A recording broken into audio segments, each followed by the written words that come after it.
Civil hello, मेरा नाम है उत्कर्ष कुमार सिंह वत्स्यायन बोल तू कॉस्मो और आज की इस वीडियो में मैं लेके आया हूँ गीता की समरी। मैंने कोशिश करी है कि समरी को जितना आसान और जितना जल्दी समझा सकूँ कर दूं, क्योंकि वैसे भी गीता सुनना और सुनाना दोनों पुण्य का काम माना जाता है। मगर आजकल के इस बिजी दिनचर्या में तुम अपने लिए तो टाइम निकाल ही नहीं पाते हो। भला गीता पढ़ने के लिए कहाँ से समय आएगा? और इसी समस्या का समाधान लेकर आया हूँ मैं। इस वीडियो में तुम्हें गीता के 3 अध्यायों का सार दिया जाएगा और आने वाली अगली कुछ वीडियो में 3 से लेकर 18 तक का दिया जाएगा, जिससे तुम्हें पूरी गीता समझ आ सके। तो पहले ही बोल देता हूँ, इस वीडियो को लगातार देखना बिना पॉज किए, वरना बीच में कहीं भूल जाओगे, भुला दिए जाओगे और पता भी नहीं चलेगा। ईयरफोन लगा लो, शुरू करता हूँ।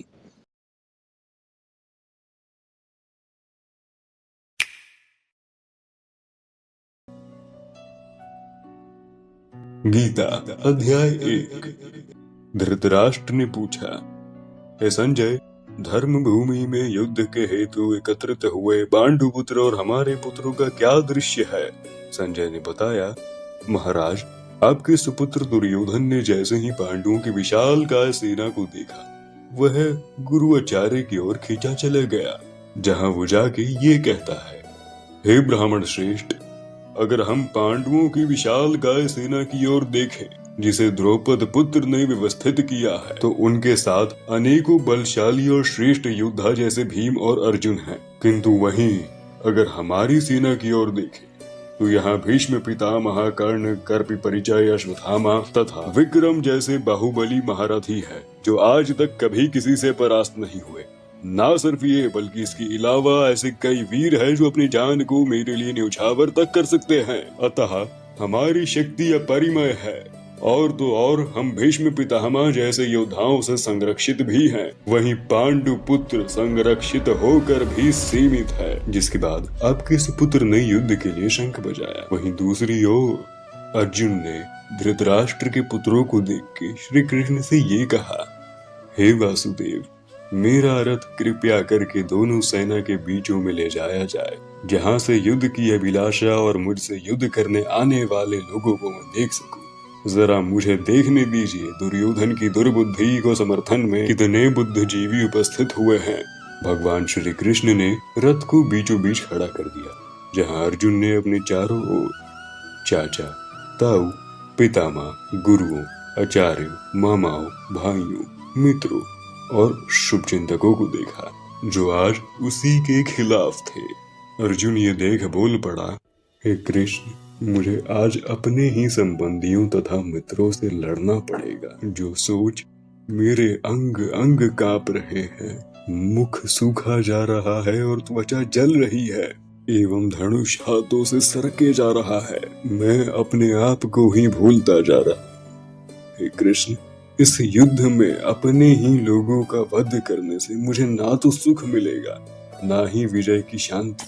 हे मधुसूदन, अपने पुत्रगण, ससुरगण, गुरुओं, बौद्धगण, मित्रगण और साले तथा अन्य संबंधी अपने प्राणों की आहुति देने के लिए तत्पर है। हे वासुदेव, मैं इनसे लड़ने को सामर्थ्य खो रहा हूँ।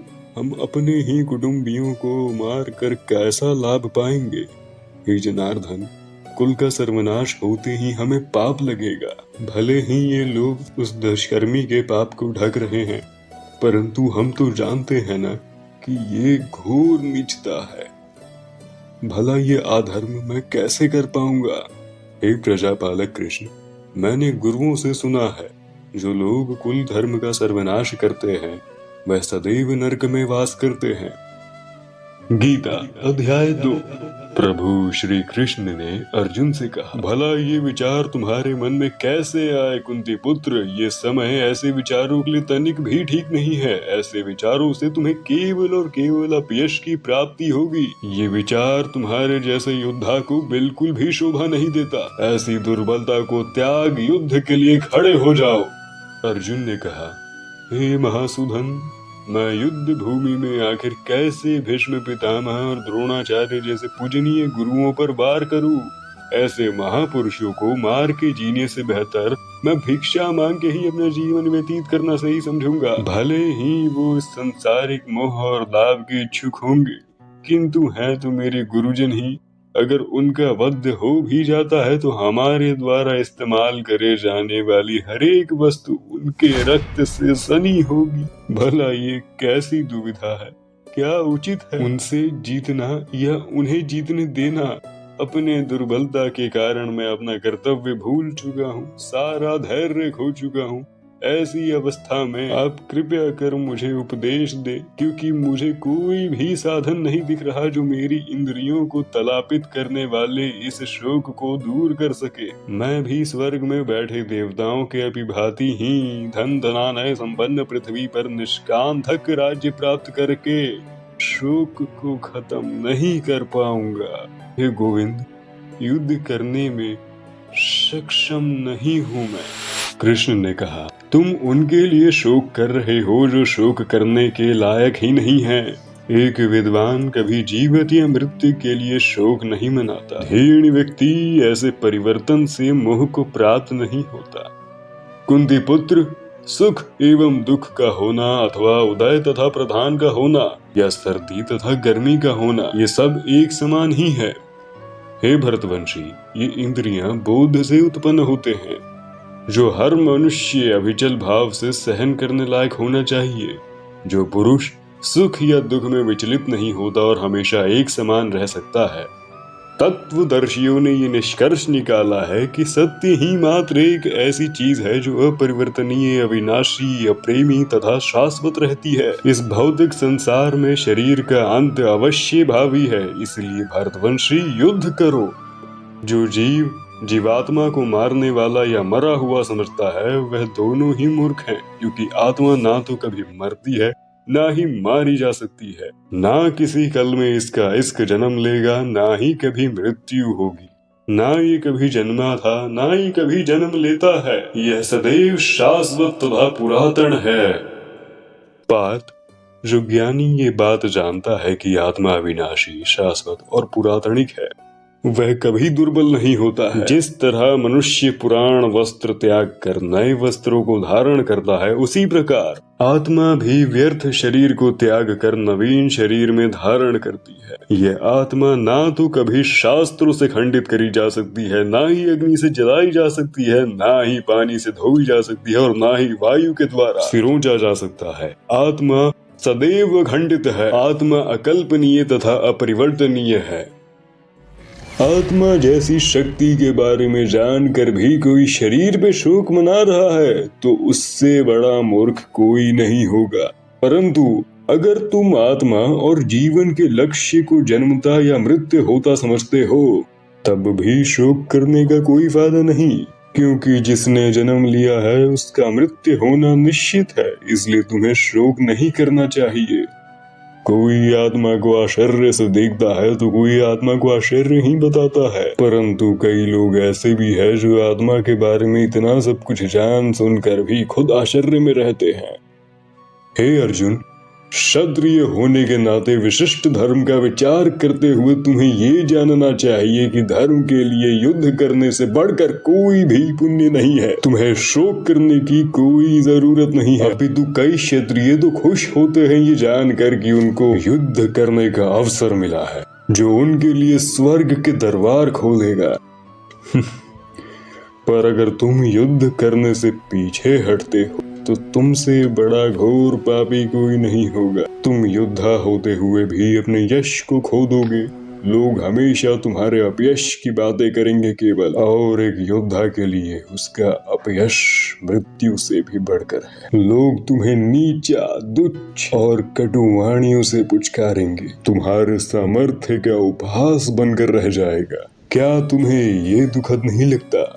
हे कुंती पुत्र, अगर तुम युद्ध में मर गए तो स्वर्ग प्राप्त करोगे, और जीत गए तो पृथ्वी का साम्राज्य प्राप्त करोगे। दृढ़ संकल्प लेकर खड़े हो और युद्ध करो। हानि या लाभ, सुख या दुख, विजय या पराजय के विचार किए बिना युद्ध के लिए तैयार हो जाओ। जो लोग दृढ़ संकल्पी नहीं होते हैं वह अपनी बुद्धि को कभी भी एक जगह केंद्रित नहीं कर पाते। वो भटकते रह जाते हैं, उनके विचार अलग अलग शाखाओं में बट के रह जाती है। अल्पज्ञानी मनुष्य वेदों के शब्दों के प्रति असत्य रहता है। जो लोग इंद्रिय तृप्ति तथा ऐशो आराम की जिंदगी एवं भौतिक ऐश्वर्य की प्राप्ति में अत्यधिक अभिलाषा रखते हैं, वह कभी भी भगवान की भक्ति के लिए अपने भीतर एक जगह नहीं बना पाते। भौतिक वस्तुओं की लालच से वो भक्ति से दूर हो जाते हैं। वहीं वेदों को आंतरिक तात्पर्य से जानने वाला उनके सारे प्रयोजन को सिद्ध कर जाता है। तुम्हें कर्म करने का अधिकार है, पर तुम उन कर्मों से मिलने वाले फलों पर नियंत्रण नहीं रख सकते हो। इसलिए फल की चिंता किए बिना कर्म को आसक्त भाव से कर जाओ। पार्थ, कर्म करो। भक्ति में समर्पित मनुष्य व्यक्ति अपने को अच्छे या बुरे कर्मों से मुक्त कर लेता है। इसीलिए योग का प्रयास करो। जिस तरह ऋषि मुनि अपने आप को भौतिक संसार से कर्महीन कर लेते हैं, उसी प्रकार वो जन्म मृत्यु के चक्र से परे हो जाते हैं। जब तुम्हारा मन वेदों की अलंकारी भाषा में विचलित न हो और वो आत्म सत्कार की समाधि में स्थित हो जाए, तब तुम्हें दिव्य चेतना प्राप्त होती है। एक दिव्य चेतना मिले हुए व्यक्ति को त्रेतापन के होने पर भी मन में विचलित नहीं होता अथवा सुख में प्रसन्न नहीं होता, भय से क्रोधित नहीं होता, दुख से निराश नहीं होता। वही एक स्थिर रूपी मनुष्य कहलाता है। जैसे कछुआ अपने अंगों को अंदर सिकुड़ कर लेता है, उसी प्रकार जब मनुष्य अपनी इंद्रियों पर नियंत्रण काबू कर लेता है, तब वह दिव्य चेतना का प्राप्ति बन जाता है। हे अर्जुन, ये इंद्रियां इतनी प्रबल है कि उस विवेकी पुरुष को भी मन में भा लेती है, जो उन्हें वश में करने का प्रयास करता है। जो इंद्रियों पे जीत हासिल कर ले, वही स्थिर पुरुष कहलाता है। समुद्र में तैरती नाव को जिस प्रकार प्रचंड वायु खींच ले जाती है, उसी प्रकार विचलित इंद्रियां मनुष्य की बुद्धि को अंतहित कर देती है। जो व्यक्ति मन के समुद्र पर नियंत्रण नहीं काबू कर पाता, वह हमेशा शांत रहता है। पर जब तुम अपनी इंद्रियों पे काबू पा लोगे, तब तुम्हें समस्त इच्छाओं का त्याग कर दो। जिसने समस्त इच्छाओं का त्याग कर दिया, इच्छाओं से रचित हो गया, सारी ममता त्याग दी, सारा अहंकार छोड़ दिया, वही वास्तविकता में शांति प्राप्त करने योग्य है। गीता अध्याय 3 कर्मयोग।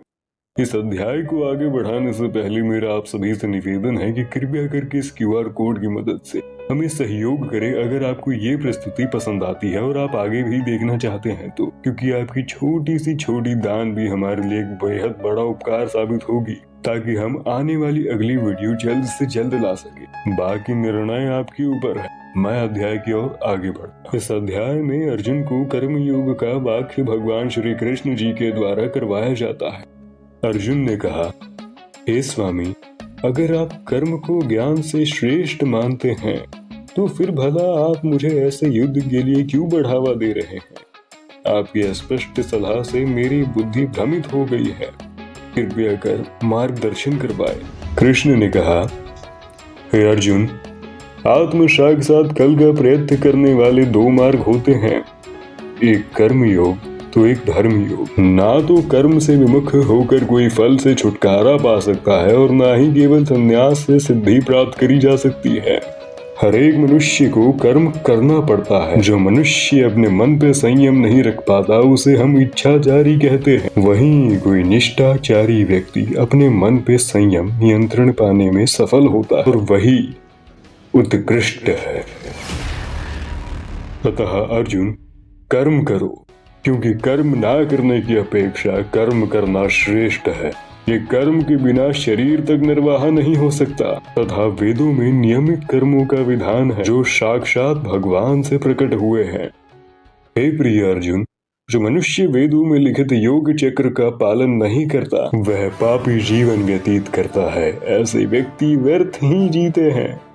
वहीं दूसरी ओर जो व्यक्ति आत्मा में ही आनंद ले लेता है तथा संतुष्ट पूर्ण रहता है, वह स्वरूप सिद्ध व्यक्ति कर्म परे हो जाता है, जिसे ना तो कोई जीव की आवश्यकता है और ना ही कर्म करने की। जनक जैसे राजाओं ने भी सिर्फ कर्मों से ही सिद्धि प्राप्त करी।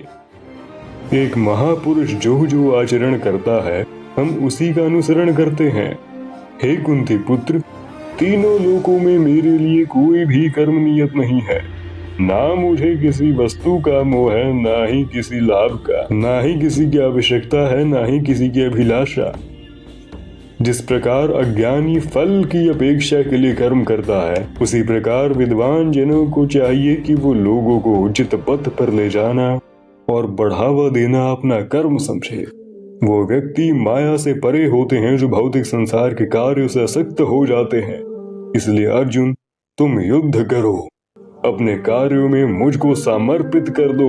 मेरे पूर्ण ज्ञान से युक्त होकर, आकांक्षा से रहित, स्वामित्व के किसी दबा के बिना तथा आलस्य से रचित होकर पार्थ युद्ध करो। अर्जुन ने कहा, प्रभु, भला मनुष्य पाप करने के लिए फिर भी क्यों प्रेरित रहता है? कृष्ण ने बताया, हे अर्जुन, इसका कारण क्रोध है। यह इस संसार में सबका सर्व दुश्मन है। इंद्रियां और बुद्धि इस क्रोध का निवास स्थल है। इनके द्वारा जीवात्मा को अनमोहित कर आंखों पे पर्दा बांध दिया जाता है। अगर वीडियो पसंद आई हो तो वीडियो को शेयर कर देना। आई नो वीडियो में थोड़ी मोड़ी मिस्टेक्स थी, उसकी वजह थी कि ये वीडियो मैंने काफ़ी जल्दबाजी में रिकॉर्ड करी थी। ऑलरेडी बहुत ज़्यादा लेट हो गया था वीडियो डालने के लिए, और ट्रांसलेशन वगैरह करते वक्त मेरा आधा टाइम स्क्रिप्टिंग में ही चले गया था, इसलिए नरेशन में थोड़ा बहुत मुझे ऊंच नीच हो गया। और आशा करता हूँ आपको ये पूरी वीडियो समझ आई होगी, और अगर कोई भी डाउट है तो उसको कमेंट सेक्शन में लिख दो, मैं वहाँ सॉल्व कर दूंगा। यहाँ पर होती है वीडियो खत्म। स्क्रीन पे तुम्हें मिलेंगी दो वीडियोस, पहली है इसका अगला पार्ट और दूसरी है महागीता। अब अगर तुम्हें दोनों में से कोई वीडियो नहीं दिख रही है तो इसका मतलब अभी तक मेरे शायद 1000 सब्सक्राइबर्स नहीं हुए हैं, तो करवा दो। और अगर वो नहीं करवा सकते तो एटलीस्ट सपोर्ट तो कर ही सकते हो। ये रहा QR कोड, देख लो जो तुम्हें करना है, ये जो तुम्हें पसंद आए।